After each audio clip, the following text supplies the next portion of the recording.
Va subiendo la bolita. Llevan 11. Sí, capitas.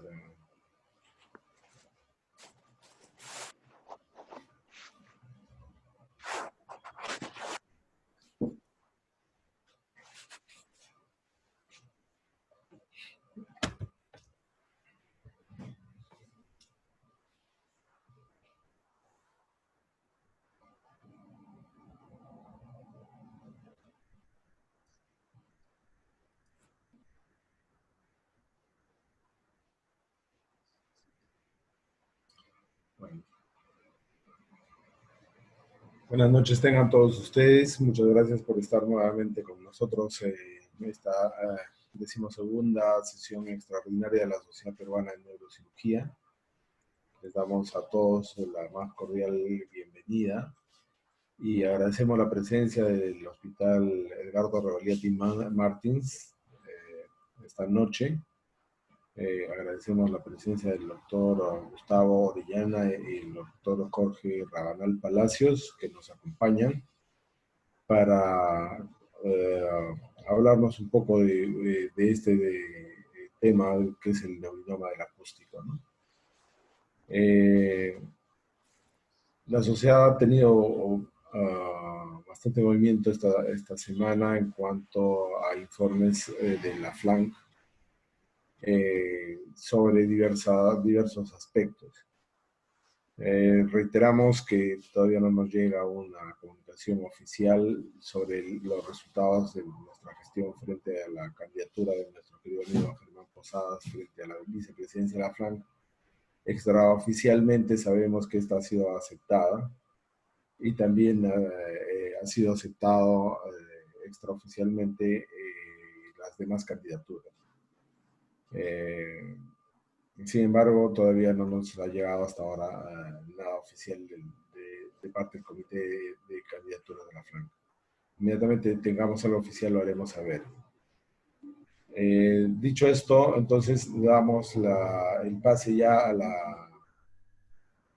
al doctor Jorge Rabanal y al doctor Gustavo Orellana para que se encarguen en la conducción de esta noche en este tema que tanto es tan frecuente en nosotros en la sociedad. Jorge, gracias, te damos el pase para que comandes ya esta sesión esta noche. Gracias. Buenas noches con todos. Gracias, Walter, y a todos los miembros de la Junta Directiva de la Sociedad Peruana de Neurocirugía por permitir que en este caso el Hospital Rebagliati presente este tema. El médico encargado del tema de neurinomas, de schwannomas vestibulares, es el doctor Gustavo Orellana Paucar, médico egresado de la Universidad de Ica, con posgrado en San Marcos y que ha hecho la residencia en nuestro hospital y desde ahí ha seguido continuando ahora como médico asistente. Tiene bastante experiencia en el manejo de tumores de este tipo y es el que se va a encargar de presentar cuál es el manejo que realizamos en este hospital, en nuestro hospital, teniendo en cuenta que somos un centro de referencia a nivel nacional y que por lo regular nos llegan tumores de gran tamaño, con ciertas complejidades, con las complejidades que eso conlleva, ¿no? Entonces, Gustavo, ¿podrías empezar con el tema? Buenas noches con todos. Gracias, doctor Rabanal.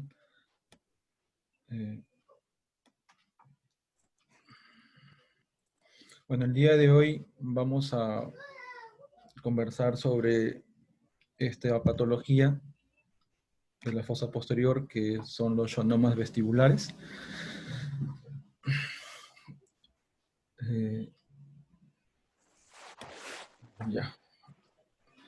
Sobre los schwannomas vestibulares, que son los tumores del ángulo pontocerebeloso más frecuentes, ¿no? Vamos a describir brevemente algo sobre la patología, después más o menos el abordaje que realizamos sobre este tipo de tumores, los abordajes más frecuentes, y bueno, entonces, perdón. La cirugía de los llanomas vestibulares, entonces, ¿cómo lo hacemos? Más o menos el contenido de lo que vamos a hablar. Con respecto a este tipo de tumores, la historia de los llanomas vestibulares data desde el año 1777, cuando Edward Sandiford, en un estudio de necropsia, pues encontró en un paciente un tumor, ¿no?, adherido al nervio acústico. Entonces, este es su esquema que él dibuja en aquel entonces, y a partir de allí él lo llama en su trabajo neurinoma del acústico, y por eso que de ahí empieza a tomar ese nombre, ¿no?, que como veremos más adelante, pues no es el correcto, ¿sí? Posteriormente, la literatura adjudica la primera cirugía de este tipo de tumores a Sir Charles Ballance en el año 1894. Aquí se muestra el esquema en el cual él dibuja en su nota quirúrgica sobre la lesión que él resecó, ¿no? Aunque posteriormente Cushing debate esto, ¿no?, y menciona que lo que él resecó no fue un menchuanoma propiamente, sino un meningioma, basado en sus dibujos y sus hallazgos. Lo curioso es que no se llegó a descubrir la patología de este paciente. Pero bueno, está descrito así. Y Cushing le da el registro de primera cirugía de neurinoma, remoción quirúrgica a un neurocirujano escocés. Posteriormente, en el año ya 1903, Krauss fue el primero en introducir el abordaje retrosigmoideo para este tipo de patologías que se encontraban ya en la fosa posterior. Como comprenderán, en ese entonces el abordaje en sí no era tal como lo conocemos actualmente, ¿no? La incisión era mucho más grande, era parasagital a la línea media, y la remoción de cráneo era bastante extensa, ¿no?, todo un hemisferio cerebeloso prácticamente. En ese entonces este tipo de cirugías era prácticamente para cuestiones de salvar la vida, ¿no?, y su mortalidad era bastante elevada, 80% aproximadamente, fuera de las secuelas. Posteriormente, ya en Estados Unidos, Cushing, uno de los pioneros de la neurocirugía, realiza su primera cirugía de schwannoma vestibular en el año 1906. Este neurocirujano famoso fue de los primeros que redujo su tasa de mortalidad en forma importante, ¿no?, llegando incluso hasta el 10-15% en sus series. Pero acuérdense que entonces la remoción era digital, con el dedo, ¿no?, y la exéresis tumoral no necesariamente completa, ¿no?, era muchas veces parcial, dado el sangrado y la rapidez con la que tenían que operar, porque acuérdense que también por esta época no había la anestesia que conocemos, tal como la conocemos ahora. Pero en 1934, Dandy fue quien demostró que en este tipo de tumores lo mejor era la remoción completa del tumor, ¿no?, para prevenir las recurrencias, ¿sí?, y con una buena disección reducir la morbimortalidad. Hay que tener en consideración que antes de esto la cirugía era, como les mencioné, rápida con el dedo, y era una suerte si vivías o no después. Ya con ellos la mortalidad bajó, y Dandy fue más allá diciendo que se debería siempre resecar la máxima resección posible del tumor, obviamente con morbimortalidad menor, ¿sí? Estos son sus esquemas de su cirugía en ese entonces. Él fue el que aconsejó en los tumores grandes hacer el debulking primero, ¿sí?, como lo conocemos ahora. Como verán, en ese entonces, pues tenía que resecarse parcialmente el cerebelo, ¿sí? Masa cerebelar para poder llegar a la lesión. Acá vemos cómo va él cortando la cápsula y va resecando tumor, haciendo el debulking para poder disecarlo después con su dedo. De esta forma él obtenía resecciones más completas, ¿no?, que los anteriores. Son Cushing y Dandy. Posteriormente, eso es por la parte de neurocirugía, pero también los otorrinos laringólogos fueron avanzando, ¿no? Tal es así que el año 1904 Paines fue el primero en introducir un abordaje retrolaberíntico. Imagínense, en ese entonces, ¿no? No había pues el drill, no había la magnificación que tenemos ahora.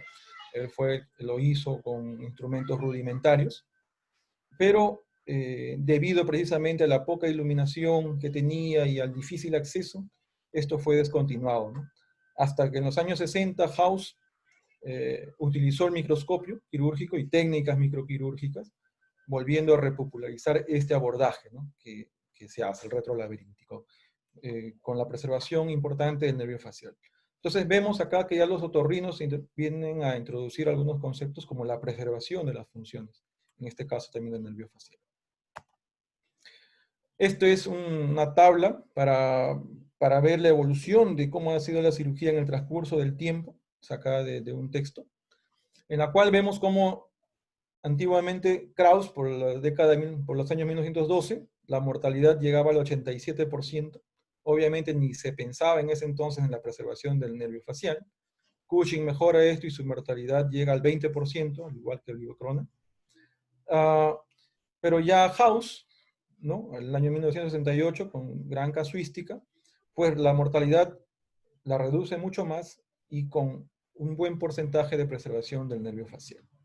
Entonces ya va cambiando el paradigma, ¿no? Ya no es solamente la mortalidad, sino preservación de la función neurológica de los pares craneales.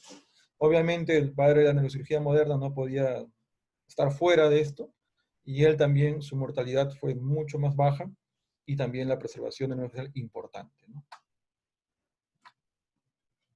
Entonces actualmente este tipo de cirugías, con los adelantos tecnológicos que tenemos, es mucho más segura, ¿no? La remoción, idealmente se busca la remoción tumoral completa, al igual que la preservación funcional de los pares craneales involucrados. Bueno, el schwannoma vestibular de por sí es un tumor benigno, ¿no?, que afecta al nervio vestíbulo coclear, que es el octavo paracraneal, y frecuentemente nace de la rama vestibular inferior, ¿no? Nace frecuentemente. Se llama schwannoma obviamente porque deriva de las células de Schwann, que son las células que recubren los nervios. Precisamente este tumor nace al nivel donde se transforman las células, los oligodendrocitos, en células de Schwann, a nivel de los pares craneales. Entonces de ahí deriva su nombre de schwannomas. El término neurinoma, neuroma es incorrecto, ¿sí? Con respecto a la epidemiología de estos tumores, es el tumor más frecuente del conducto auditivo interno y del ángulo pontocerebeloso. En las diversas series llega del 60 hasta el 90% de los casos. Pero en líneas generales es relativamente poco común. En Estados Unidos, en un estudio que se hizo allá por el año 2006, ¿no?, la incidencia es 0.6 a 0.8 por cada 100.000 personas por año, ¿sí? Ese es el estudio en el cual reportaron tal incidencia, ¿no?, basada pues en la base de lo bueno en estos países desarrollados es que tienen una base de datos mucho más organizada y fidedigna, ¿no? Entonces para ellos obtener este tipo de información es valiosa, ¿no?, y tienen información confiable. Pero esto sucede en Estados Unidos.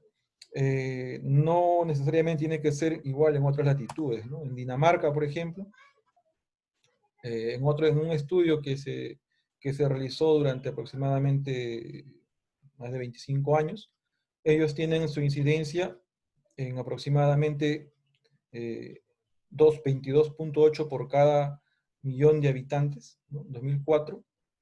Y esto de acá, en el transcurso, eso fue en 1976, pero en el 2008 llegó ya esto a aumentar, ¿no?, a 10. Llegó a aumentar, ¿sí?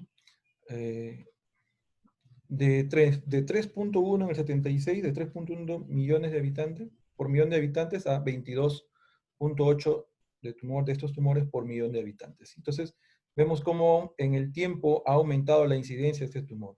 Esto probablemente relacionado por los avances tecnológicos en imágenes sobre todo, ¿sí? Resonancia magnética ya está más ampliamente disponible.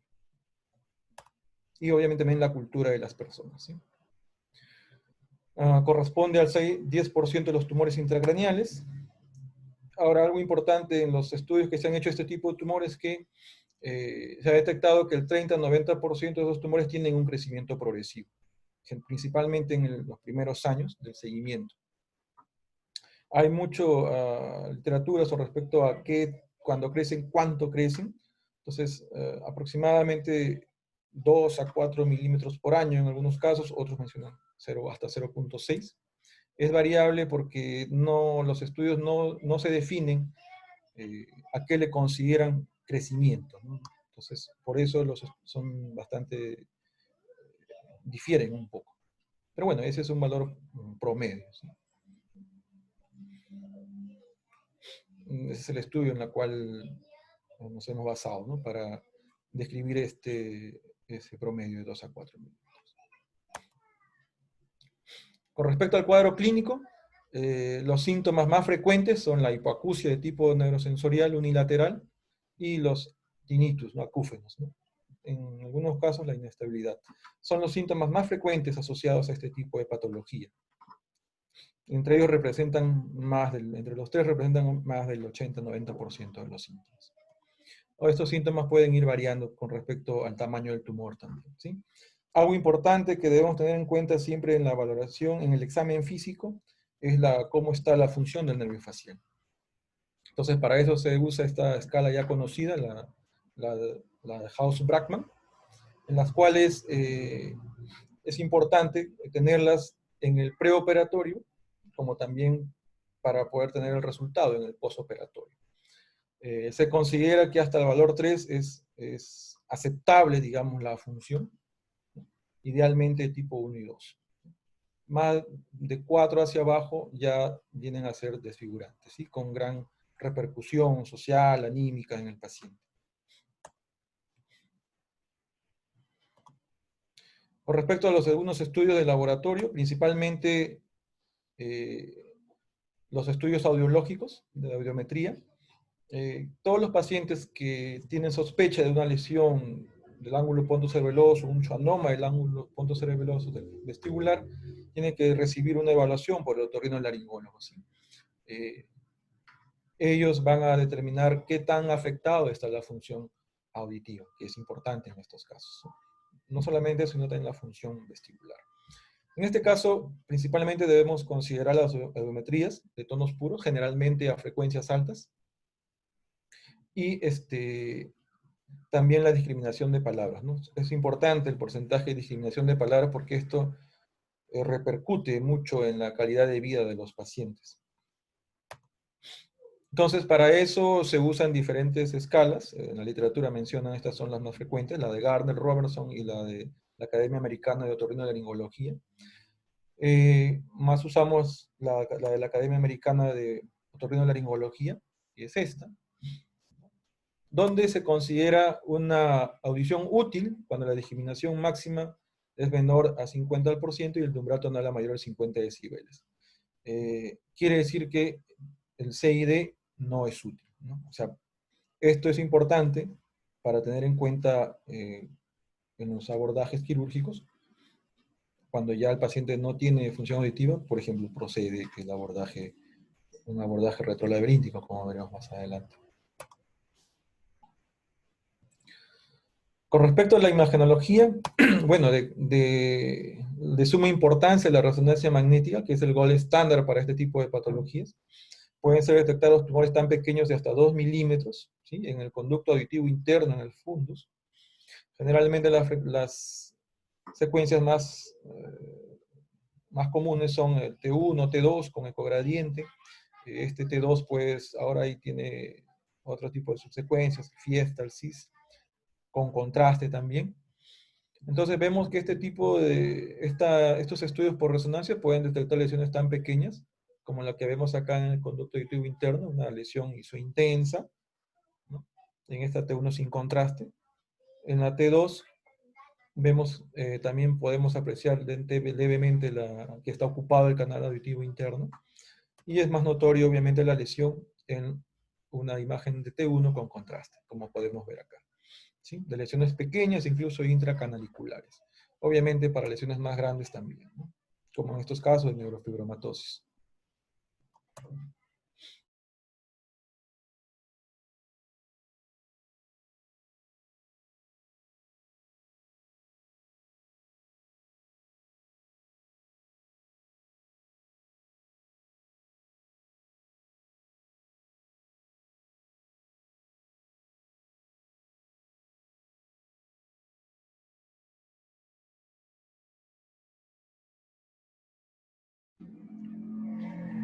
Gustavo, creo que se colgó tu imagen.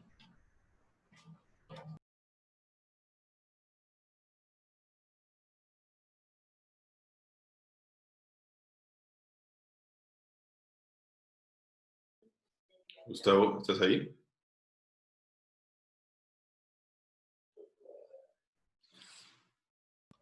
Gustavo, hola.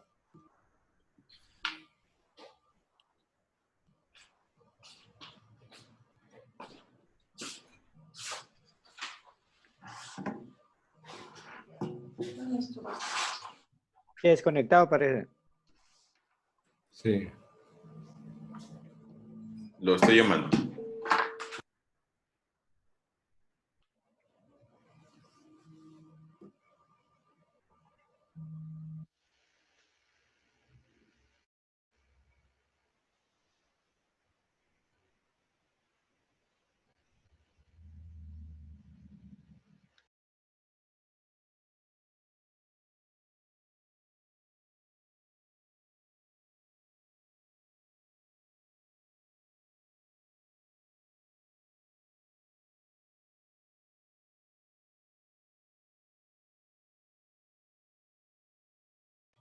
Tenemos algunas dificultades con...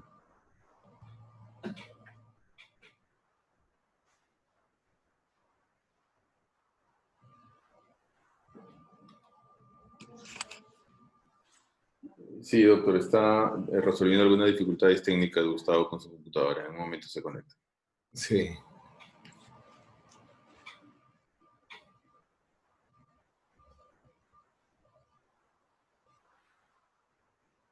Ya estamos de nuevo con él.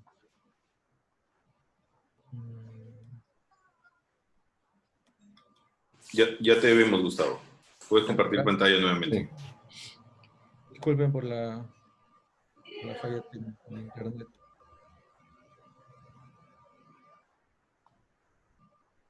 Ok.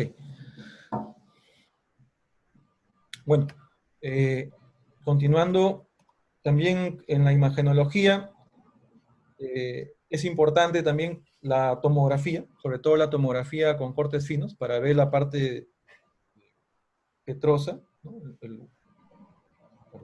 Para ver la parte ósea del hueso. Entonces, nos va a ayudar la tomografía para ver, ¿no? qué tan destruido o amplio está el conducto auditivo interno. También para definir la ubicación de las estructuras laberínticas con relación al fundus, ¿sí? Del conducto auditivo interno. Esto es importante.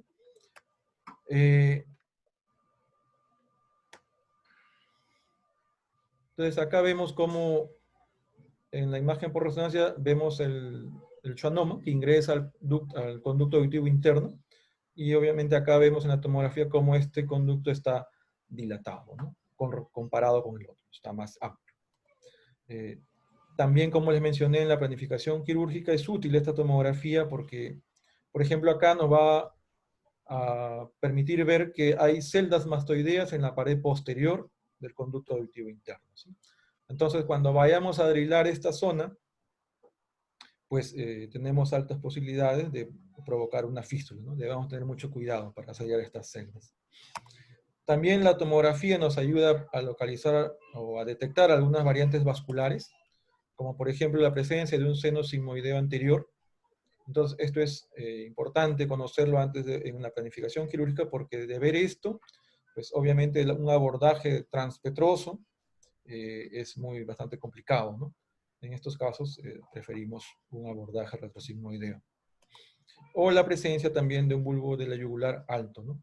Como vemos acá. Entonces acá, durante el proceso de fresado en un abordaje transpetroso, podemos tener complicaciones, ¿no?, de ruptura.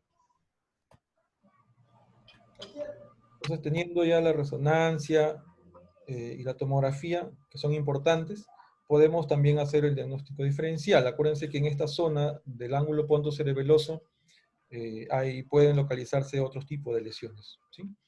El principal diagnóstico diferencial son con los meningiomas del ángulo pontocerebeloso.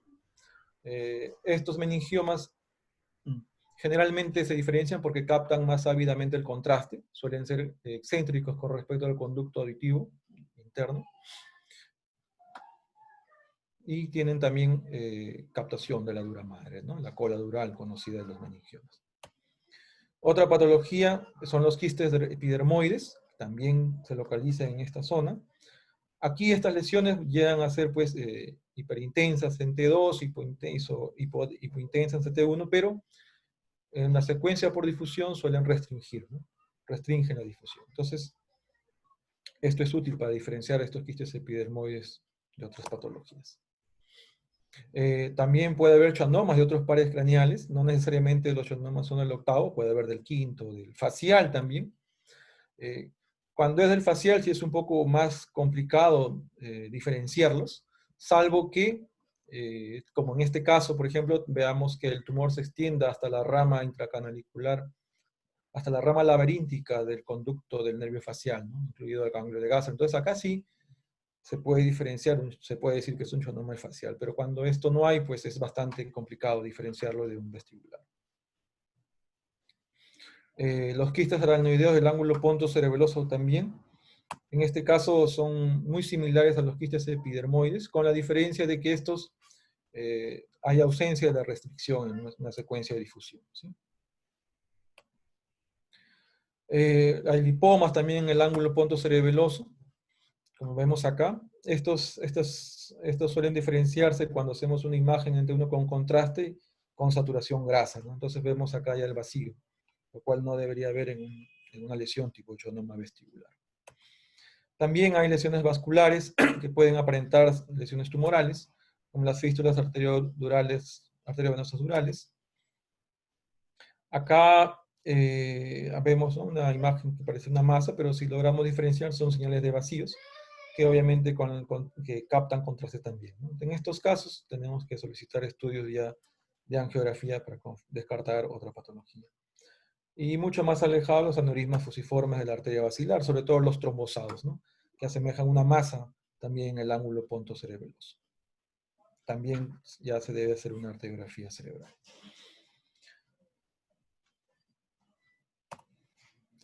Bueno, la resonancia magnética también nos va a ayudar a clasificar los tumores, ¿no?, ya sea por tamaño, por el tamaño y la localización, lo cual nos va a ser bastante útil para una planificación quirúrgica de este tipo de tumores. La más conocida es la escala de Cox, ¿sí?, donde vemos que la divide en 4. El tipo 1 son los tumores intracanaliculares puros, muy pequeños, menores de 1 milímetro. El tipo Cox tipo 2 son los tumores que ya tienen componente extracanalicular, intra y extracanalicular, ya protruyen hacia el ángulo pontocerebeloso. En el tipo 3, ya estos tumores ocupan ya toda la cisterna prácticamente y están en contacto con el tronco encefálico, incluso a veces puede provocar una hendidura. Y en el tipo 4, pues, ya estos sí llegan a desplazar, a luxar el tronco encefálico con colapso parcial o completo del cuarto ventrículo. Son los tumores grandes. Cabe resaltar que en nuestra institución estos son los tipos de tumores que frecuentemente tenemos, ¿no? Más del 95% son tumores COS4, grandes con sintomatología marcada. También existen otras clasificaciones como la de Hanover, ¿sí?, que es parecida a la de Cox. y también por el tamaño, ¿no? En este caso, según el consenso que hubo en Tokio el año 2003, los tumores los clasificaron también por tamaño. No se considera valor para los intracanaliculares, solo los extracanaliculares, donde los pequeños son de 1 a 10 milímetros y los más grandes, los gigantes, los consideran mayores de 40 milímetros, ¿sí? Estos son según la clasificación de Tokio, porque antes de esto había mucha disparidad con respecto a la clasificación por tamaño, ¿sí? Cada autor lo clasificaba de diferente forma. Entonces, ya conocida la resonancia, los estudios audiológicos, de audiometría, con las clasificaciones vistas, se procede a tomar decisiones, ¿no? En la institución generalmente está muy cerca, basada en el consenso que hubo, en la guía de práctica que es de la Sociedad Europea de Neurooncología, que más o menos es esta. Entonces, acá podemos ver los criterios que tomamos, ¿no? Para definir qué tipo de conducta o tratamiento va a recibir el paciente. Generalmente nosotros, en nuestra institución, como les mencionamos, vemos los tumores grandes, generalmente mayores de 3 centímetros, ¿no? Los COS4, raramente los COS3. Los más pequeños, la verdad es que son, muy rara vez se ven en consulta, pero en hospitalización no. Entonces, esto es nuestra población más grande, los COS4. Generalmente estos pacientes ya tienen pérdida, ¿no?, de función auditiva, ¿no?, incluso ya con compromiso del nervio facial.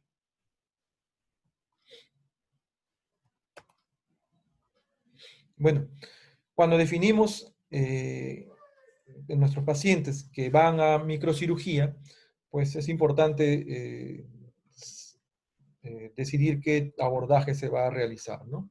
Para esto tenemos que tener en cuenta algunas consideraciones, ¿sí?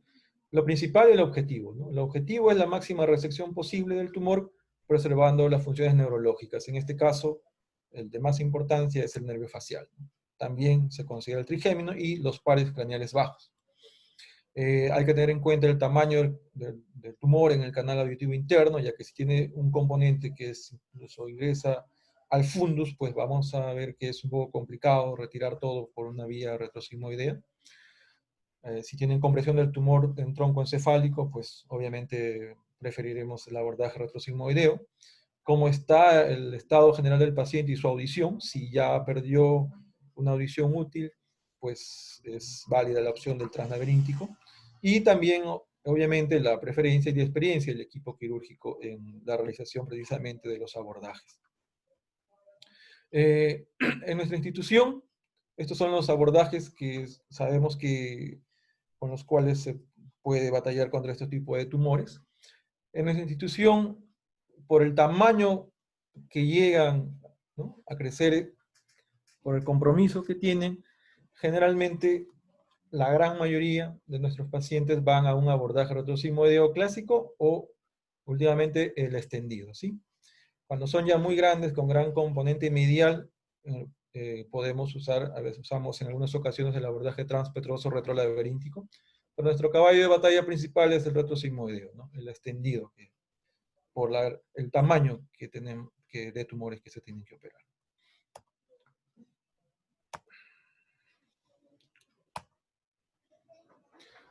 Entonces, para este tipo de abordajes, el equipamiento, que ya es el habitual, ¿no?, el monitoreo, el microscopio, cabezal. Esto es algo para que tengan una idea del abordaje retrosigmoideo extendido. La diferencia con el clásico es que le endotoniza el seno sigmoide, sobre todo, desde la unión con el seno transverso hasta la zona del bulbo de la yugular, ¿no? Y de esta manera tenemos, esto sería un abordaje clásico, pero con el ampliado tendríamos mucha más visión en profundidad, ¿no?, sin necesidad de retraer tanto el cerebelo, que es motivo de algunas complicaciones, ¿sí? Y acá vemos el esquema que tanto nos ayuda, ¿no? Un abordaje retrosigmoideo tradicional nos da esta apertura, tenemos que retraer generalmente parénquima cerebelar, pero con el extendido tenemos mucha más visión, ¿sí?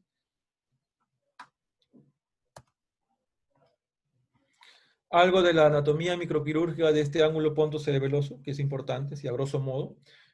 Esto es en un paciente obviamente normal. Lo que tenemos que ver siempre es que el nervio facial, ¿sí?, nace cerca del flóculo y es posterior, perdón, el nervio auditivo, ¿no?, es posterior al nervio facial, muchas veces está oculto por él. Entonces, si nosotros vemos este nervio auditivo que sale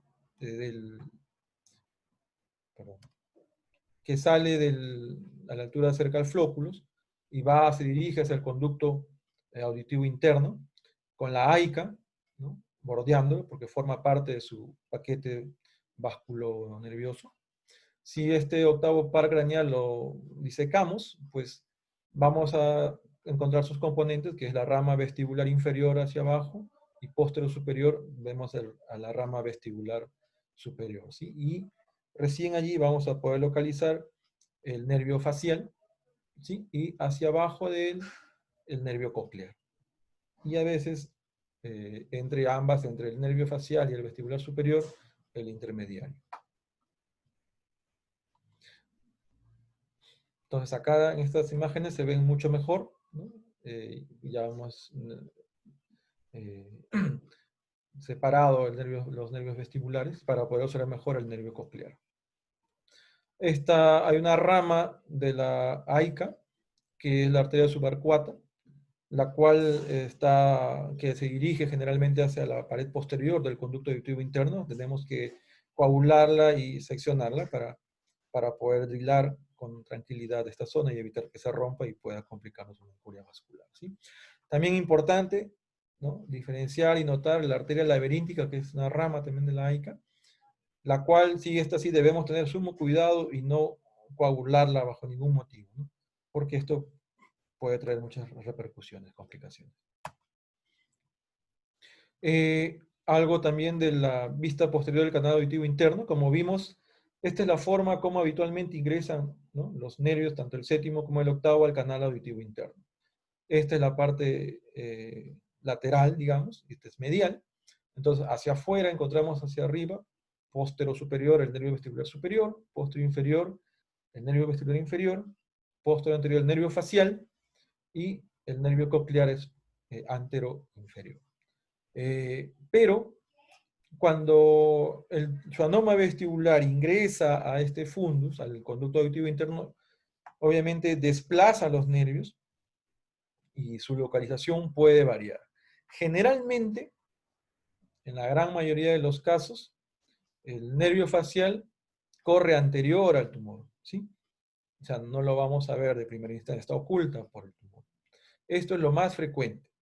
Pero hay casos también en que el nervio facial llega a ser superior, como vemos acá, o en casos menos frecuentes puede ser posterior, ¿no?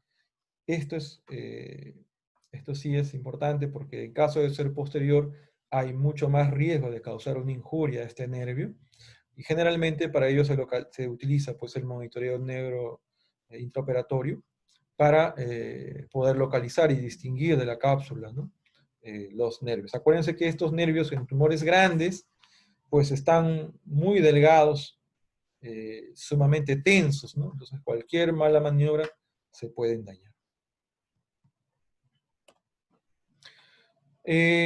Algo para ver la diferencia, cómo es la anatomía normal y cómo se distorsiona cuando hay un schwannoma vestibular, cómo las estructuras son empujadas, ¿no?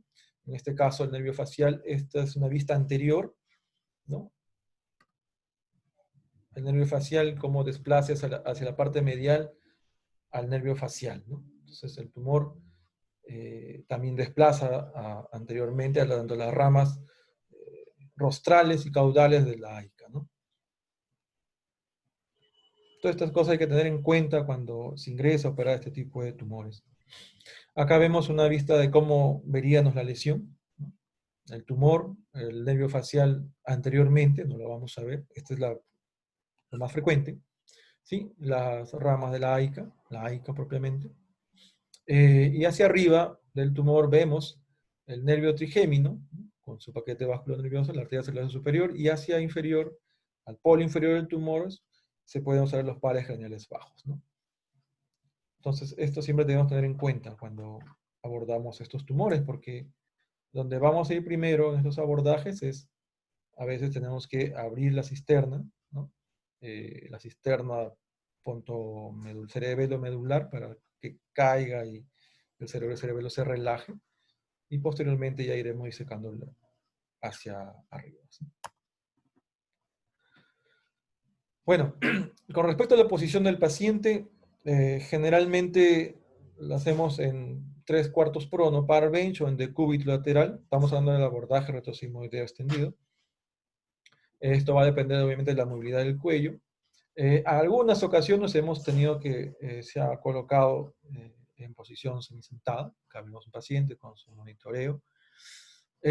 La incisión es arciforme, ¿no? Retroauricular, ¿no? Y debe empezar 2 centímetros por encima del pabellón auricular y terminar generalmente en el tip del proceso mastoideo, ¿no? Cerca. Acá vemos ya la preparación antes de la colocación de los campos. Solemos trazar una línea imaginaria, ¿no? Del cigoma con el linio, ¿no? Esto nos sirve de referencia para poder determinar dónde está la unión del seno sigmoide, la unión del seno sigmoide con el seno transverso, ¿sí? Entonces, esto nos orienta en cierta forma. No es exacto. Lo ideal es, como acá, es con neuromonitoreo, pero no siempre pues, se dispone de ese equipamiento, ¿sí? Entonces, esto nos ayuda con este tipo de tumores. Este es el marcaje, ¿no? Ya más o menos preveyendo dónde vamos a localizar las estructuras. Y posteriormente se procede a disecar primero el paquete, disección de la parte cutánea, y después la parte muscular, ¿no? Una vez que ya tenemos retirado hacia adelante el paquete músculo cutáneo, ubicamos el asterio para tener otra referencia de dónde vamos a hacer el hall, y lo hacemos generalmente 1 o 2 centímetros por debajo del asterio. También es un reparo que no es tan exacto, ¿sí? Lo ideal es neuromonitoreo, pero ahí empezamos a hacer con el craniotomo el primer hall. Posteriormente, esto de acá lo ampliamos, ¿sí? Puede ser una craniotomía de 2 a 3 centímetros, dependiendo del tamaño, y posteriormente se comienza ya el fresado de la parte del sigmoides y del seno transverso, ¿no? Para esqueletizar estos senos. Acá vemos ya, bueno, es una parte que se ha hecho, es un abordaje retrosigmoideo clásico. Ya se apertura la dura madre y acá vemos ya cómo se ingresa, ¿no? Una vez aperturada la dura madre, hacia el cerebelo con un cotón, ¿no? Y a buscar la cisterna para liberar líquido cefalorraquídeo y poder disminuir la tensión del cerebelo, ¿sí? Y de las estructuras de la fosa posterior en general. Bueno, esto ya lo vamos a describir en el video. El video no capta el formato acá en PowerPoint. Otro punto importante es la ubicación del conducto auditivo interno. Es importante acá reconocer la línea imaginaria de Tübingen, ¿no? Que la diferenciamos, es la línea imaginaria que divide, ¿no? La dura madre que está en pliegues, ¿sí? La fosa posterior, de la dura madre lisa, ¿no? Cuando vemos hacia la pared, hacia la parte petrosa. Entonces esa es la línea de Tübingen, ¿sí? Y allí es donde se comienza a disecar la dura madre, hacia arriba, y aquí es donde se va a hacer el fresado para ingresar al conducto auditivo interno. Estas son imágenes ya del fresado del conducto auditivo interno, y acá ya la liberación de tumor, ¿sí? Del conducto auditivo interno. Acá vemos ya algunos nervios, los vestibulares generalmente, y a la resección del tumor. Ahora, si la lesión es muy profunda y llega hasta el fundus, pues esto ya es más complejo, porque tenemos que resecar incluso ya, digamos, a ciegas, digamos. Aunque ahora último estamos usando ya el endoscopio para revisar esta zona y ver si encontramos tumor residual, ¿no? Bueno, y esto ya es la parte final del cierre, ¿no? Se sella bien todas las celdas mastoideas que estén expuestas. Bueno, esto es el inicio, ¿sí? El cierre hermético de la dura madre, ya sea siempre, generalmente siempre se retrae la dura madre, ¿no? En estos tipos de abordaje. Entonces tenemos que usar pericráneo generalmente para poder parchar, o dura madre artificial, lo que se tenga a la mano. Bueno, las complicaciones que tenemos son las descritas en la literatura, desde pérdida de la audición, que ya por el tamaño del tumor que vienen nuestros pacientes, ya muchos ya tienen comprometida esta función. Dolor de cabeza, las fístulas, pérdidas de líquido cefalorraquídeo, obviamente la más tenida, la disfunción del nervio facial, ¿no? Edema cerebelar, infecciones, problemas vasculares, entre otras. Aquí les voy a mostrar un video del abordaje extendido clásico. Voy a pasar a salir de la... Entonces, acá tenemos, el abordaje retrosigmoideo clásico que hacemos en el Gustavo. hospital Morrison. Sí, dime. Sí, deja de compartir tu pantalla y elige otra vez el video para que se pueda ver. Ok, listo. Ya. Dejo de compartir. Y vuelvo a entrar, ¿sí? Sí.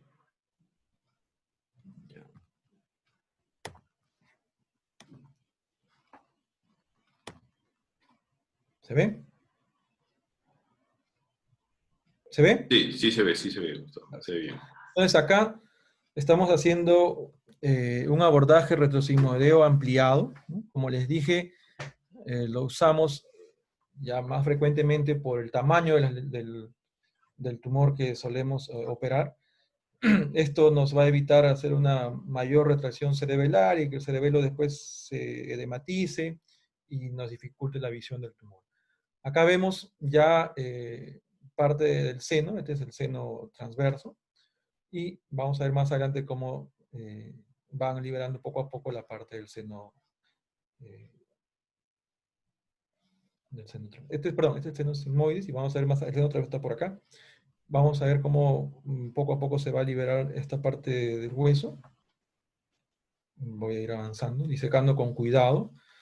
Nos ha pasado que acá hay que tener mucho cuidado con las venas semisarias también, ¿no? Porque si no tenemos cuidado pueden sangrar y rasgar el seno. Y se coagula. Bueno, a veces en la institución, ¿no? El equipamiento no suele ser lo ideal. Como podemos ver acá, estamos haciendo el abordaje en este caso con Gubia, ¿sí? Usamos Kerrison, también tenemos driles. En este caso estamos disecando y ampliando con Gubia, teniendo cuidado con el seno, obviamente. Las celdas que se van abriendo las vamos llenando, cerrando con cera de hueso. ¿Sí? Aquí vamos ya bajando la parte más inferior del seno sigmoide.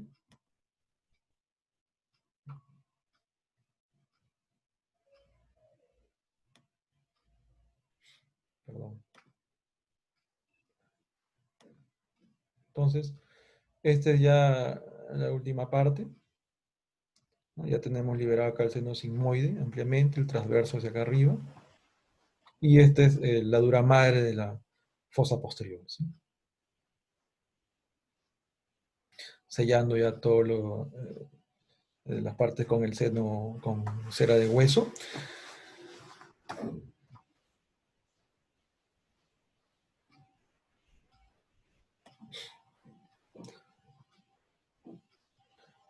Acá estamos adaptando, a veces usamos el drill, perdón, la cuchilla de corte para ayudar a fresar de una manera más rápida. Y acá ya empezamos a aperturar la dura madre, ¿sí? Siguiendo de tipo arciforme, ¿no? Una apertura arciforme, con la base obviamente en el seno sigmoides. Entonces lo hacemos con cuidado, ¿sí? El cerebelo a veces cuando está muy protruido se puede lesionar la corteza cerebelar. Generalmente nosotros lo solemos hacer la dura madre pues con bisturí 11, ¿no? Aperturamos el bisturí con 11, y en este caso estamos apoyándonos con un disector en la parte inferior para no lesionar el cerebelo. En estos casos, sobre todo cuando son tumores grandes, no está tenso todo. A pesar que ya se usó manitol, se le indica al anestesiólogo que pase el manitol previamente, y ya tenemos que buscar, una vez aperturada la dura madre, la cisterna magna, ¿no? Para que nos ayude a evacuar. Entonces acá seguimos aperturando la dura madre. Todo esto son los... Se va aperturando de a pocos. Vamos a ver cómo es como una C.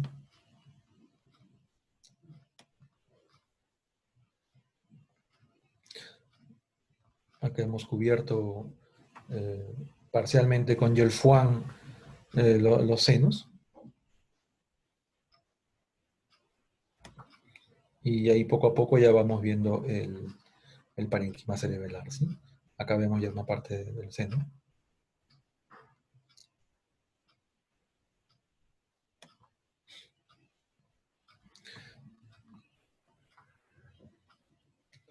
Tenemos punto de tracción cuando por A o B se desgarra durante el corte parcialmente el seno, solemos poner puntos, en este caso es de tracción. Y seguimos avanzando con la apertura de la dura madre, ¿sí?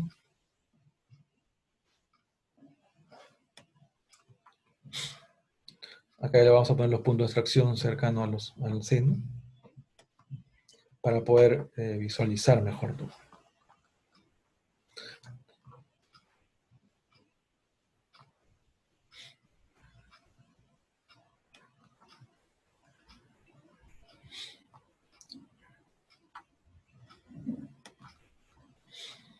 Entonces ya una vez que hemos aperturado ya la dura madre, como ustedes ven es una forma más amplia.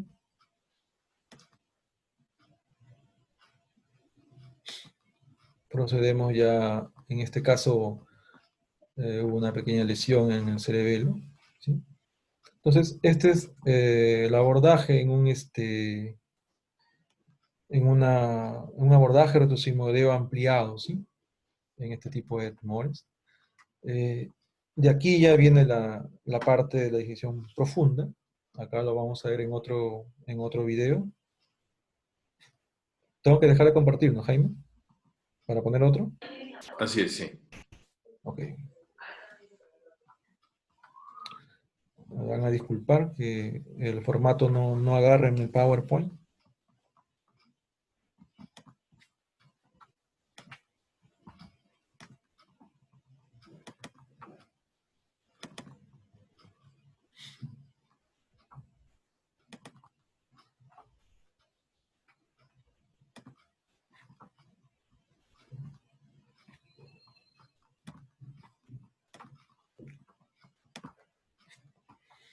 Ujú. Acá ya estamos ingresando ya propiamente al ángulo, ya estamos buscando ya el ángulo pontocerebeloso, estamos retrayendo parcialmente el cerebelo. Lo ideal es no usar retractores, pero en algunas ocasiones por la tensión que suele haber producto de estas lesiones grandes, nos tenemos que ayudar, ¿no? Pues acá estamos disecando ya la pared, la cara anterior del cerebelo, la que da al peñasco, en busca ya de la lesión, ¿no? Primero va a liberar el líquido cefalorraquídeo para que caiga el cerebelo. Vamos disecando las adherencias que hay.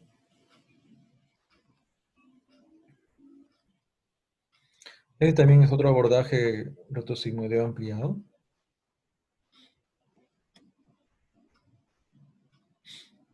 Entonces seguimos liberando.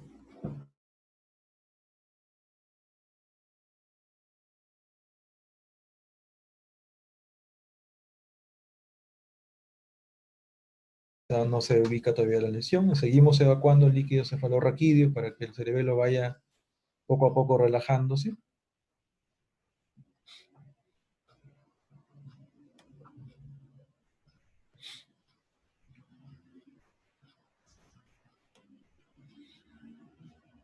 Pues como siempre cuidamos con cotones la superficie del cerebelo.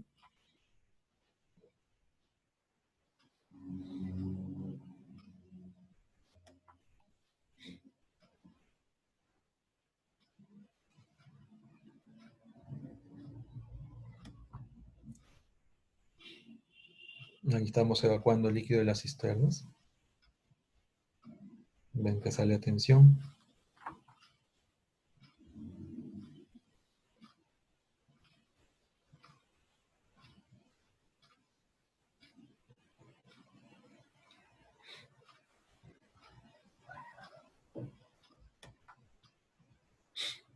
Entonces se diseca en estos casos. Aquí estamos yendo hacia la parte ya primero inferior, como les dije, primero vamos buscando las cisternas inferiores, ¿sí? Para evacuar líquido, liberar estructuras, si es posible, vamos ubicando algunas veces ya los nervios, los pares craneales inferiores, y de ahí ya posteriormente vamos subiendo, ¿sí? Ahora, como los tumores generalmente son más grandes, son grandes, ¿no? Gigantes, entonces tendemos a hacer primero el debulking, ¿sí? De la lesión tumoral. Aquí ya estamos disecando ya a la parte lateral del tumor. La gente tiene muchas adherencias, está bastante, con bastantes vasos a ese nivel. Tenemos que ir diferenciando los vasos que van al tumor de los vasos que solamente pasan por la cápsula del tumor.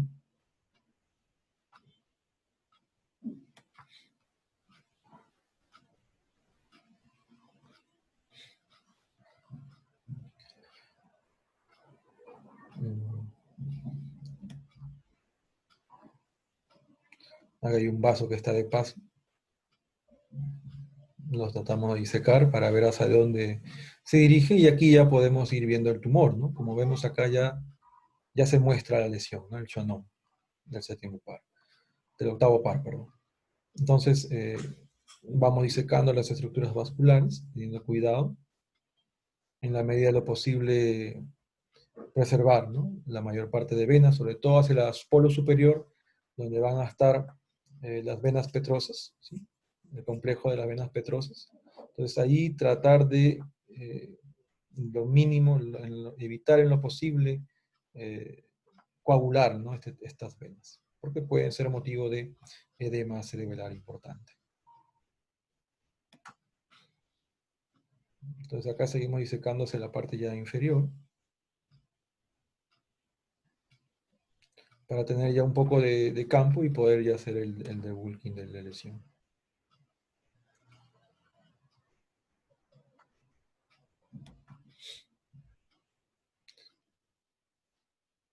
Ahí ya tenemos más exposición de la lesión tumoral.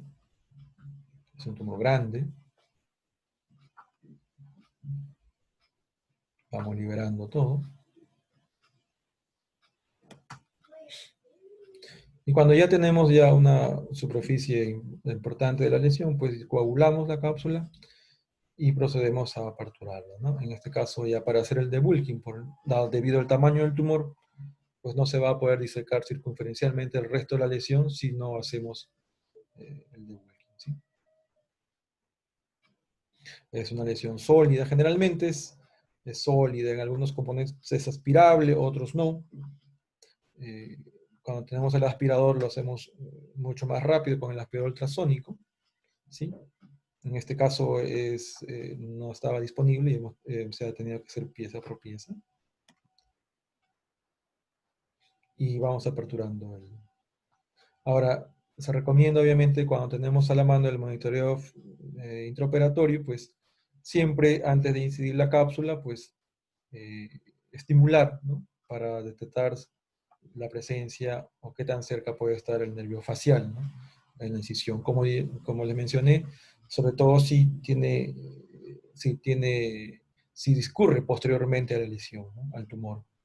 Es importante eso.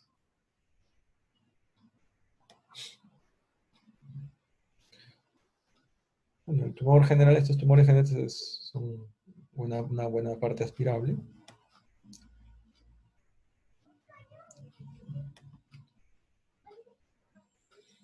De ahí vamos ya evacuando buena parte de la lesión del tumor.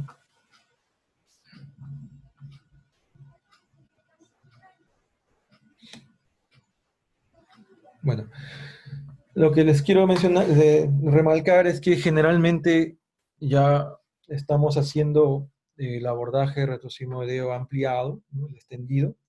Y cuando son ya muy grandes, que pasa línea media, por ejemplo, ya se tiende a hacer el abordaje transpetroso, ¿no? Retrolaberíntico, claro, ¿sí?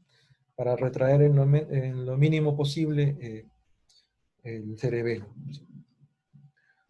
Bueno, eso continúa, son 4 videos porque es una lesión grande, demoró la disección.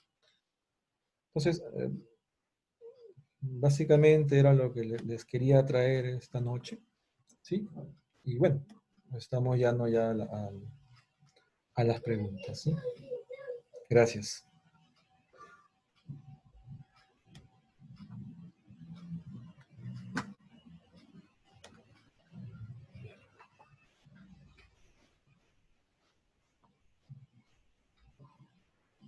¿Aló?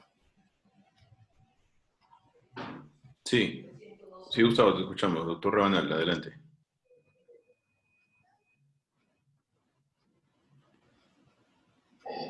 Bueno, de lo expuesto por Gustavo, lo que quería agregar es que alguna literatura, sobre todo la literatura americana, aconseja que al paciente hacerle un drenaje lumbar para facilitar la relajación cerebral o cerebelar en este caso. La verdad que nosotros nunca lo hemos hecho y si bien es cierto, con la apertura de la dura madre, aún con la retrosigmoideo ampliado, el cerebelo está un poco turgente, no deja ingresar con facilidad al ángulo pontocerebeloso, pero con la evacuación de líquido cefalorraquídeo en la cisterna magna, generalmente el cerebelo cae casi completamente. El video no lo permite apreciar así, más que nada por el tamaño del tumor en este caso, pero por lo regular, una vez evacuado el líquido cefalorraquídeo de la cisterna magna, el cerebelo da un buen espacio, sobre todo para tumores alrededor de 3 centímetros, 4, es mucho más fácil sacarlos, ¿no? Más o menos desde el año 2013 es que estamos utilizando el abordaje retrosigmoideo ampliado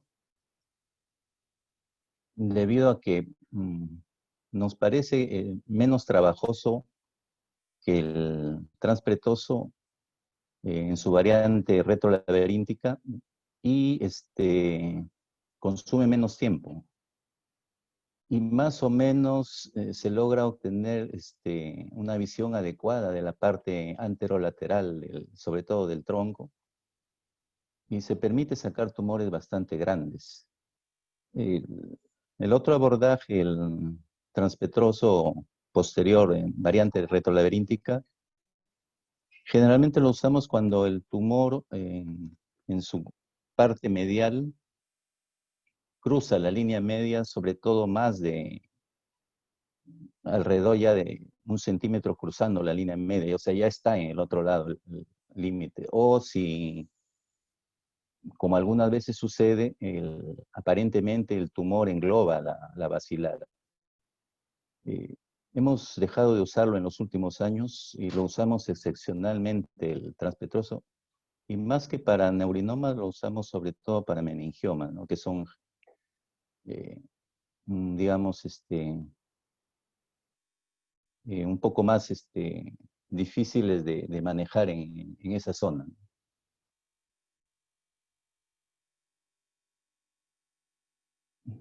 Veo que no hacen ninguna pregunta. Ah, ninguna.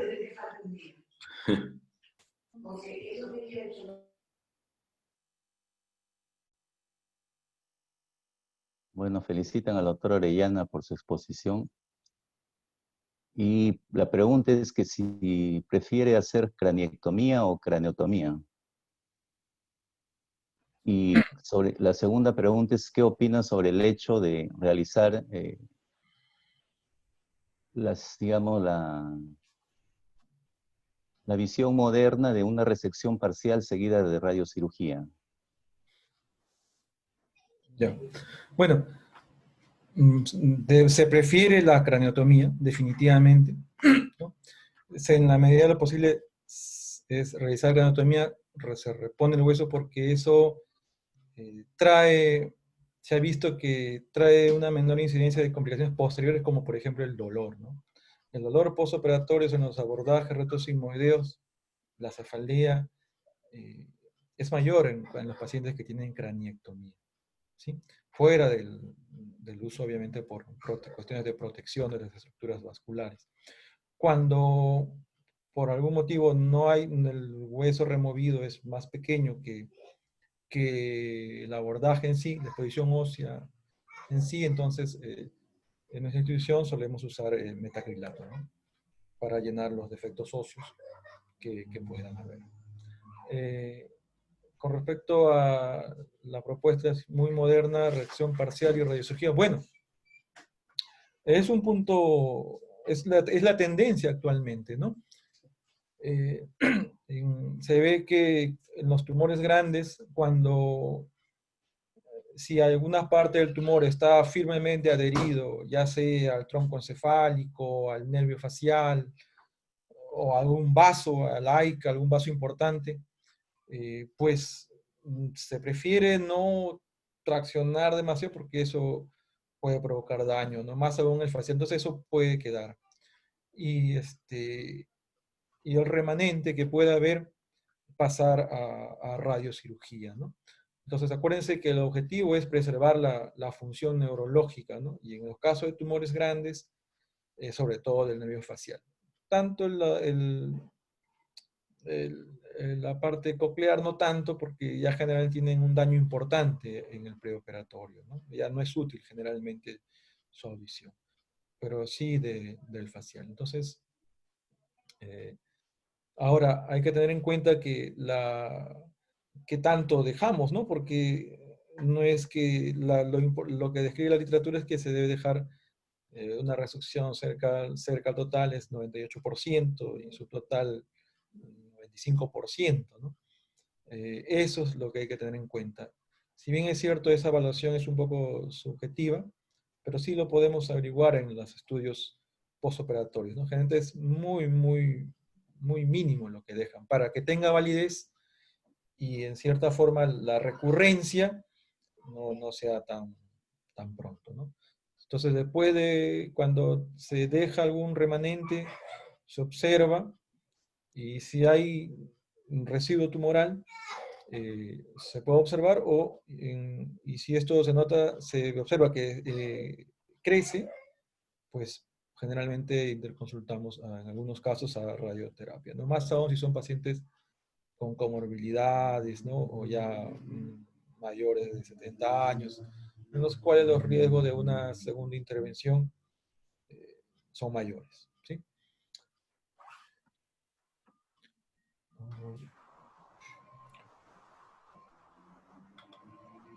El doctor Rodríguez Casas pregunta si prefieres la posición sentada a la posición par bench.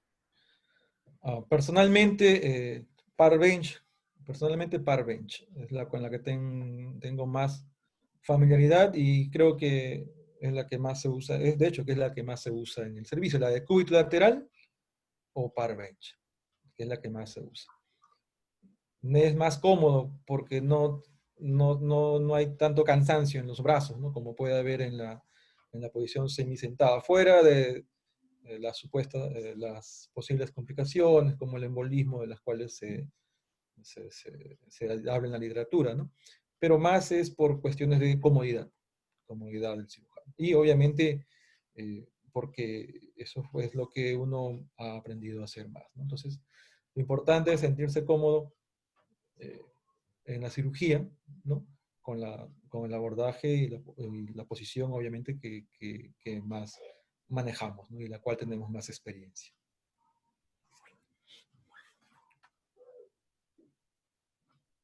El doctor Alaba pregunta si se utiliza neuronavegador y potenciales evocados, neuromonitoreo con potenciales evocados. Neuronavegador, como mostré en la de esto, sí, en algunas ocasiones. Y monitoreo es muy pocas veces. Lo que pasa es que nuestro departamento no tenemos como equipamiento el neuronavegador, pero sí lo tenemos a disposición, digamos, un determinado número, para un determinado número de cirugías, pero no lo solemos usar tan frecuentemente en este tipo de abordajes. ¿Sí? Y con respecto al neuromonitoreo, también es bastante, no es lo usual, ¿no? Es para situaciones muy pocas, no son muy pocas las oportunidades en las cuales traemos personal, equipamiento al hospital, ¿no? Generalmente índole privado, ¿no? Hay que tener en cuenta que esto es, lo ideal es tener obviamente el neuromonitoreo, sobre todo en nuestro caso para monitoreo del facial, ¿no? Como les mencionaba, dado que la mayoría de nuestros tumores que son grandes, ya la parte auditiva generalmente ya viene muy venida a menos y ya no es útil. Pero bueno, es una deficiencia, ¿no? Que creo que no solamente es en nuestro hospital, sino en la mayoría. Y bueno, pasa también por cuestiones administrativas, ¿no? El paciente no lo puede adquirir. Es definitivamente el seguro, la seguridad social, poco a poco va a tener que mejorar en ese aspecto, ¿sí?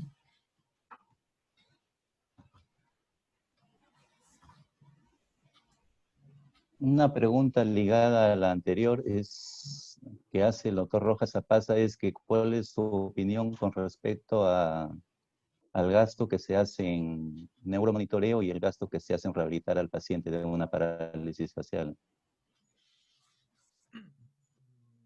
Bueno, de hecho que la cirugía de este tipo con neuromonitoreo es recomendada, ¿sí? Y idealmente es lo ideal, ¿no? Precisamente para evitar todo el largo proceso que puede conllevar una lesión del nervio facial, como su rehabilitación, que en muchas ocasiones no se llega a dar, por lo menos de una forma importante, ¿ya? Entonces, es un gasto justificado definitivamente el neuromonitoreo, ¿no? Con respecto a la rehabilitación. Es hacer otra cirugía como una anastomosis, ¿no? Con el hipogloso, por ejemplo, es mucho más, es otro gasto, ¿no? Es otro gasto enorme. Y más aún el proceso de rehabilitación, medicina física, pues definitivamente es mucho mayor a usar el neuromonitoreo quirófano.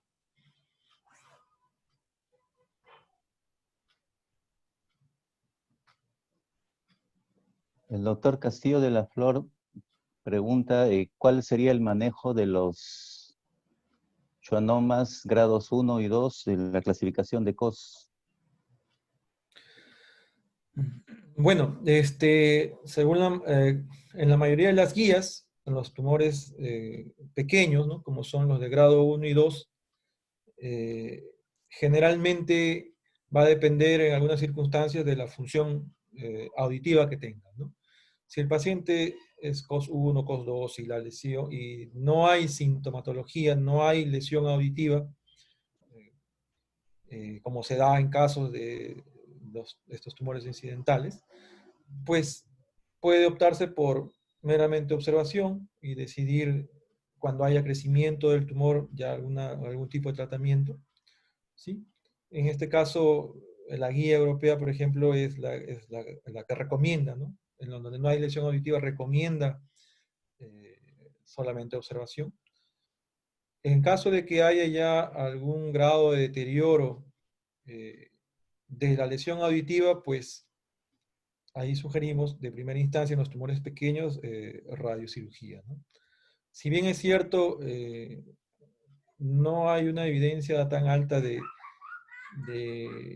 nivel 2 o 1 entre si la cirugía, microcirugía o la radiocirugía es mejor en En este tipo de tumores pequeños, ¿no? Se recomienda, y ahora más, la radiocirugía en tumores pequeños con ya algún síntoma biológico. Pero cuando ya no hay son pequeños y no hay función auditiva, o no es no útil, pues ahí se puede ser ya un poco incluso más agresivo, ¿no? Con la cirugía, dado que la cirugía puede ser curativa. Y bueno, la radiocirugía es control del tamaño del tumor, ¿sí? Entonces, más o menos en los tumores pequeños se puede ser más conservador, ¿no? Ya sea monitoreo o radiocirugía, salvo que tengan ya lesión auditiva completa, ¿no? Entonces ahí se puede ser ya más agresivo.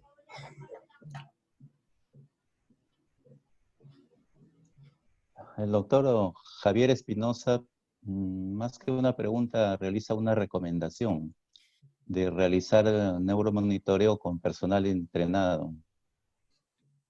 Y bueno, la verdad que es una buena recomendación porque alguna vez privadamente nos ha pasado que neuro no nos ayudó mucho en prevenir una disfunción facial. Sí, doctor. También ha pasado en la parte privada, con personal entrenado, así es. Sí, doctor. Con respecto a una pregunta que hizo el doctor Rodríguez Casas, con respecto a la posición, algo que tal vez podría agregar es que el hecho que el parent bench o el decúbito lateral también te permite una retracción cerebelar que ahora, ¿cómo se llama? Con, digámosle, menor fuerza que por el hecho de que utilizas la gravedad para que se abra, entre comillas, el hemisferio cerebeloso. Y bueno, la posición sentada es bastante cansada.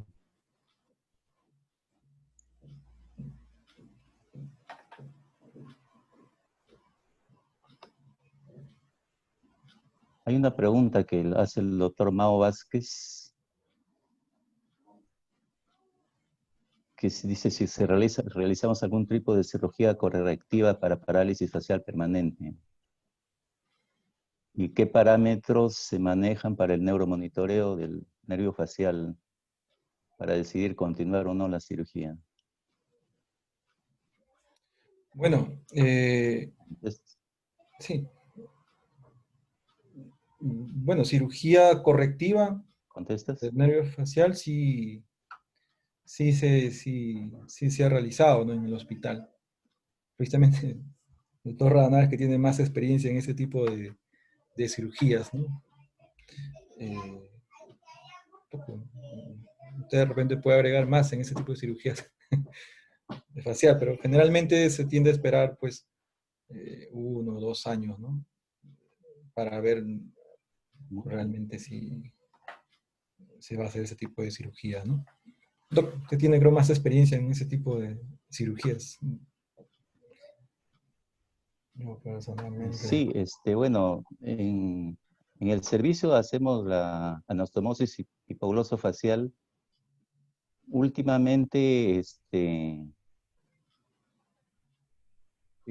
la variante en la que prácticamente, o sea, se hace una mastoidectomía y se obtiene el componente mastoideo del facial, que más la parte del nervio, digamos, la parte proximal a la parótida, se obtiene más o menos unos 35 milímetros de nervio. Y a diferencia de la antigua anastomosis facial en la que se cortaba el hipogloso para llevárselo hasta arriba hacia el facial, más bien ahora es al revés. El facial es el que se lleva hacia abajo y se hace una anastomosis término lateral con el hipogloso, de tal manera que antes las anastomosis hipoglosofacial dejaban hemiatrofia de la lengua de ese lado, por lo que se cortaba el hipogloso. Y ahora con esta con esta variante, al hacerse la anastomosis término lateral hacia el hipogloso, ya no ocurre esa hemiatrofia. No esperamos en realidad tanto tiempo como 2 años o más para hacer eso. Más o menos en el manejo que tenemos es que si el paciente no recupera su función facial entre el 6º y el 9º mes, desde el punto de vista electromiográfico, eléctrico, ya lo preparamos para operarlo alrededor del año de la cirugía. No esperamos ya mucho porque también hemos visto que pacientes después de los 1 año y medio, 2 años, mientras más tiempo pasa es más difícil que haya alguna mejoría, sobre todo porque hay atrofia de músculo, el músculo mismo se pone graso, entonces ya la recuperación no es tan buena, dejando mucho tiempo.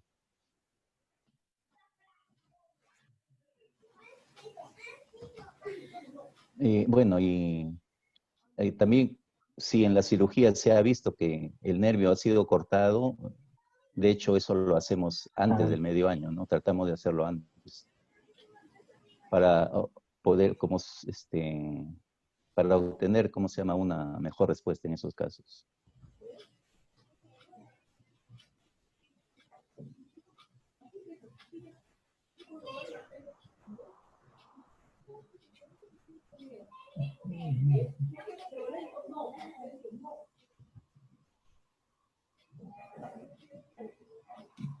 Bueno, no hay más preguntas, parece.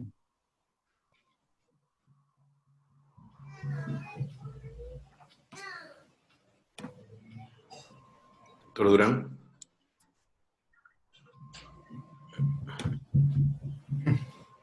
Bueno, agradecemos mucho la participación del Hospital Edgardo Rebagliati Martins en este martes neuroquirúrgico. Le damos las gracias al doctor Orellana y al doctor Jorge Rabanal por esta participación, mostrándonos su experiencia en esta patología. Agradecemos también las preguntas. Creo que hay un par de preguntas más, Jorge, por ahí. No sé si se escapan para poder contestar a todas. Sí.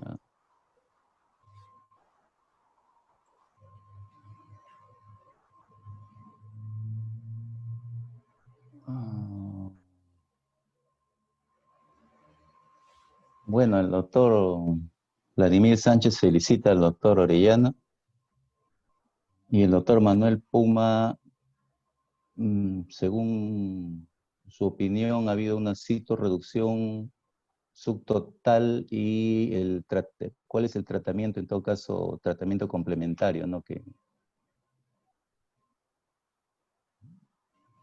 el paciente. No entiendo la pregunta. Tengo la impresión de que... No, lo que pasa es que como el video... Ah, ya, el video, claro. Lo que pasa es que el video lo hemos cortado. Sí. Ah, ya, por eso cree que es una citorreducción total. Lo que pasa es que el video es bastante largo, ¿no? Subtotal, o sea, claro, pero en todo caso la pregunta es que si fuera una citorreducción subtotal, ¿cuál es el manejo complementario que se le daría, no? Claro, generalmente pasa a radioterapia, ¿no? Si hay tumor recurrente, ¿no?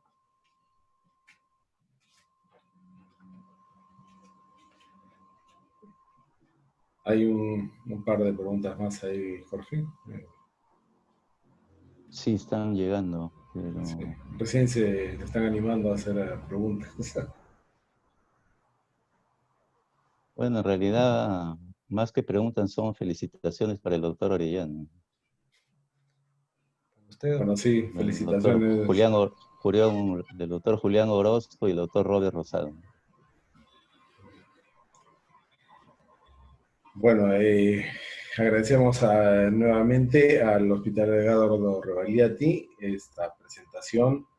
Estamos seguros que ha contribuido bastante en el manejo de esta patología compleja. Agradecemos a todos los presentes por su participación y los invitamos el próximo martes a una nueva sesión de martes neuroquirúrgico en que vamos a tener la participación del doctor Borba, una importante participación, y esperamos tenerlos nuevamente a todos acá. Entonces, el martes próximo a las 8 de la noche. Muchas gracias a todos por la participación y damos por concluida este martes en neuroquirúrgico. Doctor. Muchas gracias a todos. Disculpe, el próximo... Jaime, sí, buenas noches. El próximo martes quizás empecemos 1 hora antes porque el doctor Borba se conecta desde Brasil, así que de repente estamos desde las 7 de la noche conectados. Le vamos a informar en estos días el horario exacto. Ok, gracias Jaime por la aclaración y entonces los esperamos la próxima semana. Muchas gracias. Buenas noches a todos. Gracias. Hasta luego. Gracias nuevamente. Buenas noches. Buenas noches. Gracias, doctor Ronald. Gracias, Gustavo. Buenas noches. Chao.